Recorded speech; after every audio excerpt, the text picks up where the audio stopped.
Ganun lang kasimple yun. Diba? Sinasabi nilang sufficient, no? Ay, pero ang totoo naman talaga, insufficient naman talaga. Kasi unang-una, ang batayan nila about dun sa findings ng COA.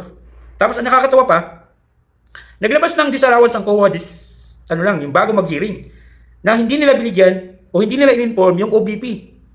So how come magbibigay sila ng disallowance na 375 million something kung nagbigay na sila ng unmodified opinion about dun sa confidential fund ng DepEd noon?